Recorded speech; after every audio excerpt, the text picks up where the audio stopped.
আসসালামু আলাইকুম। আমি এই মুহূর্তে আছি মদুনঘাটে। আপনারা দেখতে পাচ্ছেন আমার পাশে গার্ডওয়াল আছে। গত বছর কিন্তু এটা ছিল না। এটার কাজ এখনো চলমান। এটা দিয়েছে খুব ভালো করেছে।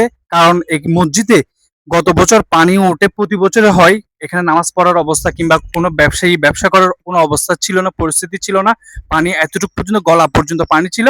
কিন্তু এবছর সুখবর যে সবার জন্য মদুনঘাট ব্যবসায়ী কিংবা মদুনঘাটের এলাকাবাসী সবার জন্য যে গার্ডওয়ালের কারণে ওনাদের আর পানির সাফারিংসটা হবে না।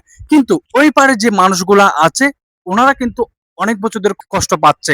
সো ওনাদেরকে যদি এরকম একটা গার্ডওয়াল দেওয়া হয়, অর্থাৎ উড়কিচর বাড়ি গোনার জন্য যদি সুইচ গেট বলেন, এই গার্ডওয়াল বলেন, এরকম যদি কোনো কিছু দেওয়া হয় তাহলে ওনারা এই কষ্ট থেকে পরিত্রাণ পাবেন, এই কষ্ট থেকে মুক্তি পাবেন। সো আমি বিনীত অনুরোধ করব, সেটা আমার অনুরোধ থাকবে, রিকোয়েস্ট থাকবে, আকুতি মিনতি থাকবে যে প্লিজ আপনারা ওই পাশের মানুষগুলাকে, ওই হালদার ওই পারের মানুষগুলোকে আপনারা বাঁচান। এই পারের মানুষগুলোকে আপনারা যেরকম বাঁচিয়েছেন এরকম গার্ডওয়াল দিয়ে, এটা খুব ভালো কাজ করেছেন, প্রশংসার দাবিদার আপনারা।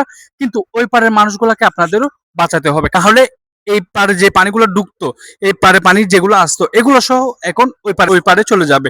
অর্থাৎ ওই পারে যতটুকু পানি হইতো এতটুকু পানি হলে এবার এর চাইতে আরো দ্বিগুণ বেশি হবে। সো আপনারা প্লিজ এমন একটা তাড়াতাড়ি ব্যবস্থা করুন। সামনে আমাদের বর্ষাকাল চলে আসবে। বর্ষাকাল আসলে এখানে বন্যা হবে, পানি হবে। সো আমরা চাই বর্ষার আগে কোনো একটা ব্যবস্থা নেওয়ার জন্য।